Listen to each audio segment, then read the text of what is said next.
Robert Kiyosaki कहते हैं सेवर्स are losers, यानी ऐसे लोग जो पैसा सेव करके खाली बैंक्स में रखते हैं वो सबसे बड़े लूजर्स हैं, क्योंकि बैंक्स आपका वही पैसा रिच बिजनेसमैन लोगों को दे देता है अपनी इन्वेस्टमेंट के लिए और आपको मात्र 3-4% का ब्याज देता है। इसलिए पैसा सिर्फ बचाना नहीं बल्कि ऐसी जगह इन्वेस्ट करना है जहाँ से आप अपने और अपने परिवार के लिए सिक्योर्ड फाइनेंशियल फ्यूचर बिल्ड कर पाओ। तो अगर अभी तक नहीं किया है तो अब टाइम है 15 ऐसे एसेट जानने का जो आपकी लाइफ चेंज करने वाले हैं, जिसमें सबसे पहला एसेट आता है buy the piece of earth, land और रियल एस्टेट प्रॉपर्टी। हमारी अर्थ पे रिसोर्सेज लिमिटेड हैं पर उसे कंज्यूम करने वाले लोग बहुत ज्यादा, और उसी लैंड में एक ऐसा रिसोर्सेज है जो हर एक इंसान को चाहिए होता है। इसलिए लैंड या कोई भी रियल एस्टेट प्रॉपर्टी को आज से नहीं बल्कि कई सालों से नंबर 1 एसेट कंसीडर किया जा रहा है। यहाँ तक कि हमारे रिच डैड पुअर डैड के ऑथर मिस्टर रॉबर्ट कियोसाकी भी बताते हैं कि कैसे उनके रिच डैड ने रियल एस्टेट प्रॉपर्टीज खरीदकर अपने लिए एक सिग्निफिकेंट वेल्थ बनाई। और अगर आप भी दुनिया के टॉप 10% लोगों में आना चाहते हो जो प्रीशियस अर्थ का कुछ भाग ओन करते हैं तो do invest in real estate. देखो आने वाले कुछ समय में पॉपुलेशन और भी तेजी से बढ़ेगी और लोगों को रहने के लिए, काम करने के लिए और इवन बिजनेस करने के लिए भी प्रॉपर्टीज, हाउस और लैंड चाहिए होगा। और ऐसे में आप उनके लिए एक प्रोवाइडर बनते हो तो इससे आपको 2 फायदे मिलते हैं। नंबर 1 रेंट, जो आपको अपनी प्रॉपर्टी को किराए पर देने पर मिलता है, और नंबर 2 प्राइस राइज, यानी लैंड और रियल एस्टेट ही इकलौता ऐसा एसेट है जो कभी डेप्रिशिएट नहीं होता और आपको और आपके परिवार को जनरेशनल वेल्थ का बेनिफिट देता है। जिसका एक सबसे बेस्ट एग्जांपल है इंडिया की DLF यानी सिंह फैमिली, जिन्होंने 1946 में दिल्ली को रीडेवलप्ड करना शुरू किया और 1980s में इनको तगड़ा बूम मिला जब इन्होंने बनाया गुरुग्राम। पूरा गुरुग्राम DLF द्वारा बनाया गया है और गुरुग्राम के डेवलपमेंट के पीछे इस फैमिली का हाथ है। शायद इसलिए इन्हें इंडिया की रोकरफेलर फैमिली कहा जाता है। अब लैंड या प्रॉपर्टीज थोड़ा कॉस्टली सौदा तो है, पर क्या आप जानते हैं नॉर्मल लैंड से भी ज्यादा डिमांड में हमेशा रहेगा वो है फार्म लैंड, और उसे खरीदने के लिए आता है asset number 2 buy farm lands through REITs। देखो अब पॉपुलेशन बढ़ तो रही है तो फूड, क्लोथ और बाकी सारा कंजप्शन भी बढ़ेगा ही, तो ऐसे में फार्म लैंड में इन्वेस्ट करना एक अच्छा ऑप्शन साबित हो सकता है। और फार्म लैंड में इन्वेस्ट करना थ्रू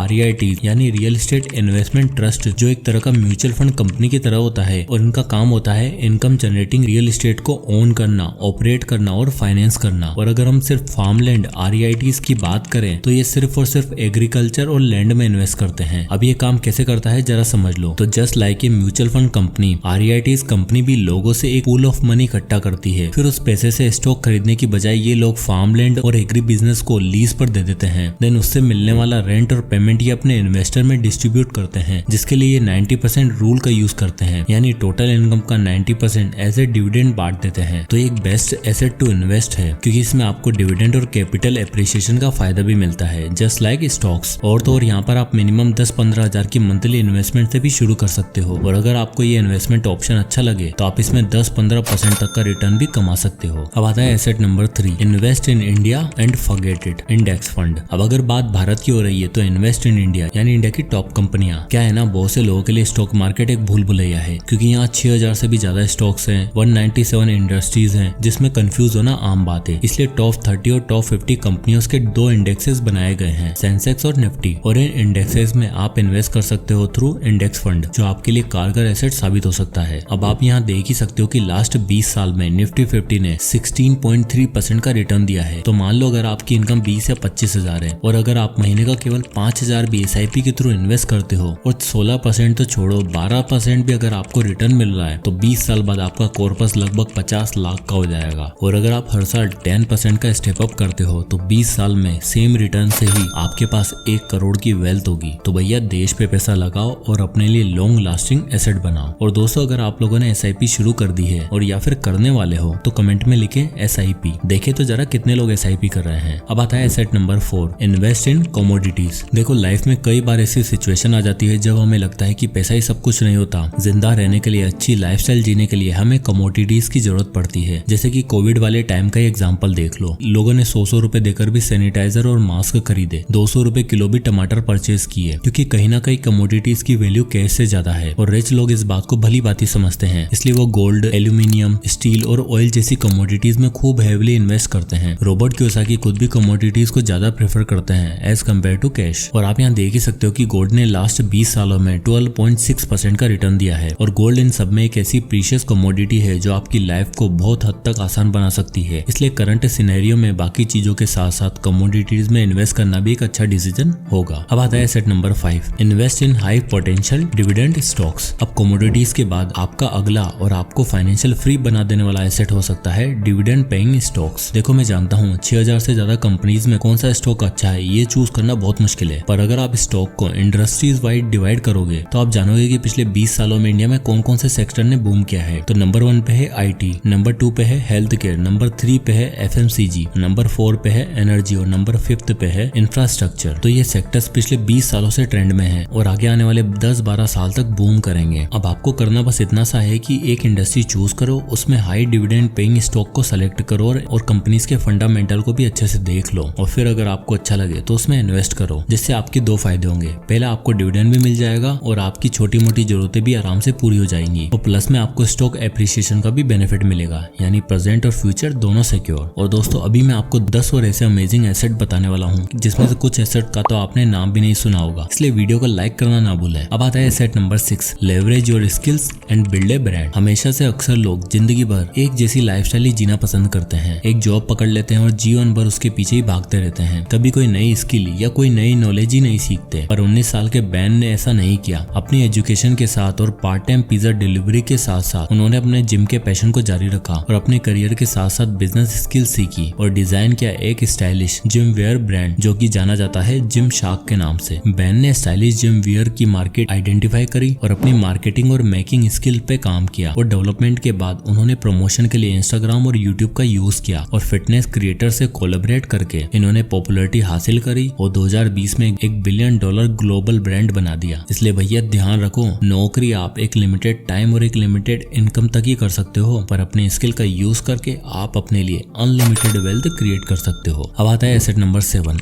फ्रेंचाइजी। अब देखो क्या है ना, बहुत से लोग कभी बिजनेस नहीं कर पाते और ना उनके पास ऐसा माइंडसेट होता है कि वो बिजनेस बिल्ड कर पाए, पर बिना बिजनेस और ब्रांड बिल्ड किए भी आप एक रेप्यूटेड ब्रांड के ओनर बन सकते हो फ्रेंचाइजी मॉडल के थ्रू। बहुत सी फेमस और एस्टेब्लिश कंपनियां एक्सपेंशन के लिए फ्रेंचाइजी बिजनेस मॉडल बनाते हैं, जिसमें आपका काम होता है स्टोर सेटअप करके ऑपरेशन शुरू करना, पर नाम उसी ब्रांड का रहेगा। एग्जांपल के लिए लेंसकार्ट, जो इस समय इंडिया की टॉप आईवेयर ब्रांड है, जिसका इंडिया में टोटल 1100 स्टोर हैं और 225 से भी ज्यादा सिटीज में इनकी प्रेजेंस है। एक लेंसकार्ट के स्टोर को सेटअप करने की कॉस्ट आती है अराउंड 30 से 40 लाख रुपए और स्ट्रॉन्ग ब्रांड प्रेजेंस की वजह से ये अपने फ्रेंचाइजी ओनर को 13 से 30% तक का प्रॉफिट मार्जिन और 30% ROI दे रहे हैं, यानी ब्रांड किसी और का बट बिजनेस और प्रॉफिट आपका। और इसका एक फायदा ये भी है कि over the years in companies की वैल्यू तो बढ़ती है, साथ ही साथ फ्रेंचाइजी ओनर भी इतना पैसा कमा लेता है जिससे वो आराम से 40 की एज में रिटायर भी हो सकता है। Asset number 8, invest in your health. अब बात जब आती है जिंदगी की, तो मोस्ट इंपोर्टेंट एसेट जिसमें आपको इन्वेस्ट करना ही करना है वो है आपकी हेल्थ। इंडिया टुडे की ये रिपोर्ट बताती है कि इंडिया में 57% एम्प्लॉइज ओवर वर्कड हैं, 71% जेनजी वर्क प्लेस पे स्ट्रगल कर रहे हैं और इस रीजन की वजह से इंडिया आज बीमारियों का देश बन गया है। ऐसे में अगर आप किसी जगह सबसे ज्यादा इन्वेस्ट कर सकते हो तो वो है आपकी हेल्थ। अच्छा खाना खाओ, वर्कआउट करो, मोबाइल और गाड़ी का इंश्योरेंस लेने से पहले अपना खुद का इंश्योरेंस करवाओ, इमरजेंसी फंड रेडी रखो ताकि इन केस अगर कुछ होता भी है तो फैमिली को प्रॉब्लम ना फेस करनी पड़े। Asset number 9, patents and trademarks. तो जब भी आप कोई नया इन्वेंशन करते हो या यूनिक प्रोडक्ट बनाते हो तो उसके लिए आप एक पेटेंट फाइल कर सकते हो। ये एक तरह का डॉक्यूमेंट होता है जो बताता है कि आप इस प्रोडक्ट के राइटफुल इन्वेंटर हो और जब भी कोई और आपका प्रोडक्ट यूज करेगा तो उसे आपको पे करना पड़ेगा। फॉर एग्जांपल माइक्रोसॉफ्ट का विंडोज सॉफ्टवेयर जो सभी लैपटॉप और कंप्यूटर कंपनीज के सॉफ्टवेयर अलाउ करती हैं और उनसे एक हैंडसम अमाउंट चार्ज करती हैं। तो जैसे पेटेंट आपके इन्वेंशन को प्रोटेक्ट करता है, ठीक उसी तरह ट्रेडमार्क भी आपके सिंबल्स, वर्ड और फ्रेजेस को भी प्रोटेक्ट करता है। और आजकल की कॉपी और स्कैम वाली मार्केट में ट्रेडमार्क आपको एक यूनिक आइडेंटिटी देता है। इवन जैकी श्रॉफ बीडू वर्ड का ट्रेडमार्क करवाना चाहते हैं ताकि कोई गलत तरीके से उसका यूज न कर पाए। और इससे पहले अनिल कपूर ने भी झक्कास वर्ड के लिए ट्रेडमार्क की बात करी थी ताकि इन वर्ड्स का मिसयूज न किया जा सके, और अगर ऐसा कोई करता है तो उसे भारी फाइन पे करना पड़ेगा। इसलिए ट्रेडमार्क भी आपको एक अच्छा खासा पैसा कमाकर दे सकता है। अब आता है asset number 10, purchase artwork and collectibles. बचपन से ही हम सबको कुछ ना कुछ कलेक्ट करने का, कुछ डिजाइन करने का शौक होता है, पर क्या आप जानते हैं इन सभी चीजों की असल में एक मार्केट है जहाँ से आप ये आइटम खरीद सकते हो और इन्हें हायर प्राइस पे बेच सकते हो। एग्जाम्पल के लिए MS धोनी को ही देख लो। MS के पास बाइक्स और कार्स का एक कलेक्शन है और तो उन्होंने अपने एक इंटरव्यू में बताया कि उन्हें मोस्टली विंटेज कार का शौक है जिनकी आज की डेट में वैल्यू मिलियंस में है और मोस्टली ये गाड़ियां आपको एक्सपोज या मूवीज वगैरह में ही देखने को मिलेगी, जिसके लिए इनके ओनर, डायरेक्टर्स और प्रोड्यूसर से मिलियन चार्ज करते हैं क्योंकि इन आर्टवर्क और विंटेज कलेक्शन का प्राइस वक्त के साथ घटता नहीं बल्कि इंक्रीज होता है, जो फ्यूचर में आपके लिए बहुत बड़ा एसेट साबित हो सकता है। Asset number 11, coaching and council. आज की इस दुनिया में इन्फॉर्मेशन से ज्यादा मिस इन्फॉर्मेशन फैली हुई है। व्हाट्सएप यूनिवर्सिटी और सो कॉल्ड टेलीग्राम गुरु ने मानो इस मिस इन्फॉर्मेशन की मार्केट कैप्चर कर रखी है। ऐसे में बहुत जरूरी हो जाता है कि आम जनता को ट्रू और fair information with practical implication सिखाई जाए। एंड बिलीव मी और नॉट, मेरा ये चैनल खोलने के भी पीछे यही मोटिव था कि मैं लोगों में राइट फाइनेंशियल लिटरेसी और बेसिक मनी अवेयरनेस ला पाऊं। इसलिए अगर आप राइट नॉलेज कंज्यूम करते हो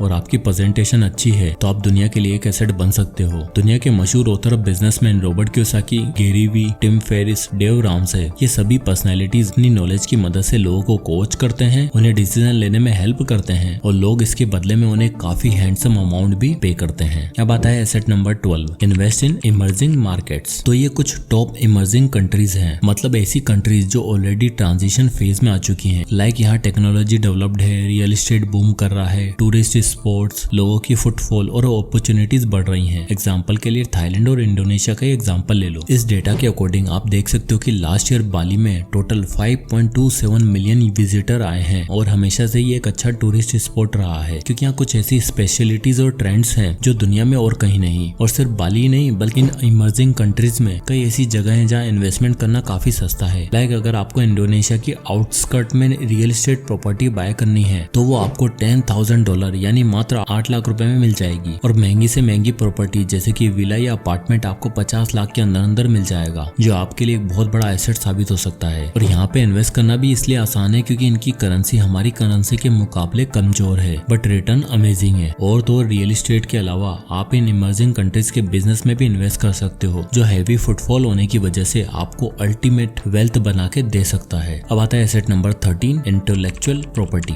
इंटेलेक्चुअल प्रॉपर्टी में आपका कंटेंट, आपके प्रोडक्ट, आपका कोई भी क्रिएशन और क्रिएशन से जुड़े आपके फॉलोअर आपका सबसे बड़ा एसेट साबित हो सकता है। अब इंटेलेक्चुअल प्रॉपर्टी को एसेट बनाते कैसे हैं और उनसे इनकम कैसे आती है, आइए जरा इसे डिटेल में समझते हैं। तो एग्जांपल के लिए लेते हैं ई बुक। आज की डेट में ये सबसे ज्यादा ट्रेंड कर रही है। आज की डेट में यानी 2024 में ई बुक इंडस्ट्री का मार्केट साइज $17.20 बिलियन है और इस रिपोर्ट के अकॉर्डिंग ये बिजनेस 2029 तक $22 बिलियन का होने वाला है। ई बुक सभी के लिए कॉस्ट इफेक्टिव होती है, फिर चाहे वो क्रिएटर हो या फिर यूजर। और तो सबसे बड़ी चीज, आपकी क्रिएट करी हुई ई बुक्स पर आपका कॉपीराइट होता है, यानी वो आपकी इंटेलेक्चुअल क्रिएशन होती है। इसलिए अगर उसका यूज करके आप कुछ भी क्रिएट करोगे तो आपको रॉयल्टी के रूप में भी इनकम मिलेगी, क्योंकि उसके सोल ओनर और क्रिएटर आप ही हो। अब आता है एसेट नंबर 14, इंफ्रास्ट्रक्चर इन्वेस्टमेंट। तो अगर आप बढ़ते इंडिया के साथ अपना पैसा बढ़ाना चाहते हो तो आप इंडिया की कंस्ट्रक्शन में पैसा इन्वेस्ट कर सकते हो। कंस्ट्रक्शन जैसे कि रोडवेज, हाईवेज, टोल्स, एक्सप्रेसवेज। अब आप यहाँ सोच रहे होंगे मैं एक नॉर्मल सा ऑफिस जाने वाला आदमी रोड प्रोजेक्ट और कंस्ट्रक्शन कैसे करवाऊंगा, मैं तो इंजीनियर भी नहीं हूँ। तो भैया फिकर नॉट, जिस तरह से रियल एस्टेट के लिए रीट्स होता है ठीक उसी तरह इंफ्रास्ट्रक्चर के लिए इनवीट्स होता है, यानी इंफ्रास्ट्रक्चर इन्वेस्टमेंट ट्रस्ट। ये ऐसी कंपनीज होती है जो इन्वेस्टर का पैसा रोडवेज, पावर प्लांट और टेलीकॉम टावर कंस्ट्रक्शन प्रोजेक्ट में लगाते हैं और L&T और अडानी पोर्ट जैसी कंपनीज के साथ टाई अप रखते हैं। और सबसे अच्छी बात तो यह है, इसके लिए आपको लाखों करोड़ों रुपए खर्च करके टेंडर पास करवाने की जरूरत नहीं है, बल्कि नॉर्मल इंडेक्स फंड और रीट्स की तरह इनवीट्स में 10 से 15 हजार रुपए में इन्वेस्टिंग शुरू कर सकते हो और डेवलपिंग इंडिया में पैसा लगा सकते हो, जो आपको 3 सोर्सेज से पैसा बना के देगा। पहला डिविडेंड, दूसरा इंटरेस्ट और तीसरा कैपिटल एप्रिसिएशन। अब आता है asset number 15, brand and goodwill. तो हमारा final asset brand and goodwill वैसे तो दो अलग अलग टर्म है, पर दोनों ही किसी भी बिजनेस या इंडिविजुअल के लिए बहुत इंपॉर्टेंट एसेट है। ब्रांड नाम इसलिए बनाया जाता है ताकि जब कोई कस्टमर उस प्रोडक्ट को कंज्यूम करे या यूज करे तो उसके मन में एक इंप्रेशन बन सके, एक सेंस और फुलफिलमेंट आ सके कि वो भी प्रीमियम चीजें यूज कर रहा है। वहीं दूसरी तरफ गुडविल एक तरह का इमोशनल अफेक्शन शो करता है कि कस्टमर एक पर्टिकुलर ब्रांड के लिए कितना ज्यादा एक्साइटेड है। ब्रांड एक तरह का एफर्ट है जिसे कंपनीज खूब सारा पैसा और टाइम देके बिल्ड करती हैं। वहीं गुडविल एक तरह की इमेज है जो तब बनती है जब आप अपने कस्टमर को राइट वे में ट्रीट करते हो। दोनों ही चीजें आपस में कहीं ना कहीं इंटरलिंक्ड है और ऐसे कई एग्जांपल हैं जहां सिर्फ एक अच्छी गुडविल की वजह से कई कंपनीज बैंकरप्सी से बची हैं और वहीं कुछ ऐसी कंपनीज हैं जो सिर्फ ब्रांडिंग के दम पर ही काफी स्केल करती चली जा रही हैं। तो दोस्तों ये थे 15 अमेजिंग एसेट्स। और हाँ, अगर आपने SIP में इन्वेस्ट करना शुरू कर दिया है या करने वाले हो तो कमेंट में SIP लिखना ना भूलें। तो मिलते हैं नेक्स्ट वीडियो में, तब तक के लिए जय हिंद।